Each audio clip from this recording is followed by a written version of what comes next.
उस ज्ञान को तू तत्वदर्शी ज्ञानियों के पास जाकर समझ, उनको भली भांति दंडवत प्रणाम कर। दंडवत प्रणाम करने से, उनकी सेवा करने से और कपट छोड़कर सरलता पूर्वक प्रश्न करने से वे परमात्म तत्व को भली भांति जानने वाले ज्ञानी महात्मा तुझे उस तत्व ज्ञान का उपदेश करेंगे।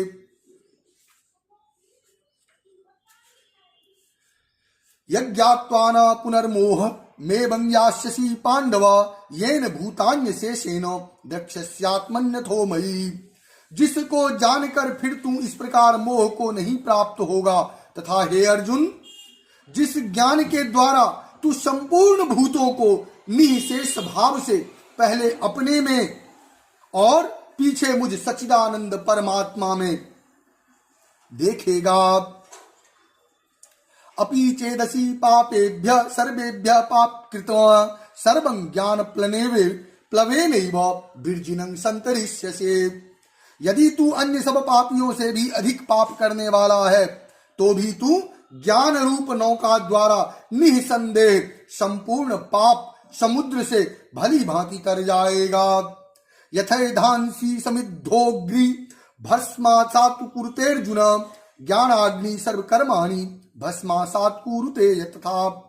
क्योंकि हे अर्जुन, जैसे प्रज्वलित अग्नि ईंधनों को भस्ममय कर देता है, वैसे ही ज्ञान रूप अग्नि संपूर्ण कर्मों को भस्ममय कर देता है।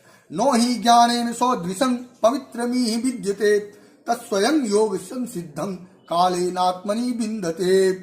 इस संसार में ज्ञान के समान पवित्र करने वाला निसंदेह कुछ भी नहीं है। उस ज्ञान को कितने ही काल से कर्म योग के द्वारा शुद्ध अंतःकरण हुआ मनुष्य अपने आप ही आत्मा में पा लेता है।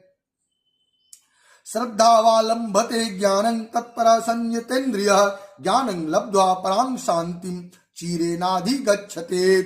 जितेंद्रिय साधन परायण और श्रद्धावान मनुष्य ज्ञान को प्राप्त होता है, तथा जिनको प्राप्त होकर वह बिना विलंब के तत्काल ही भगवत प्राप्ति रूप परम शांति को प्राप्त हो जाता है। अज्ञश्चाश्रद्ध्यान्यश्च संशयात्मा विनश्यति नायं लोकोस्ति नो परो नो सुखं संययात्मनः।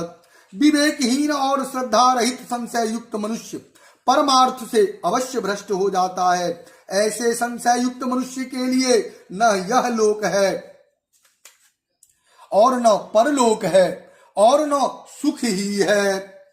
योग संन्यस्त कर्म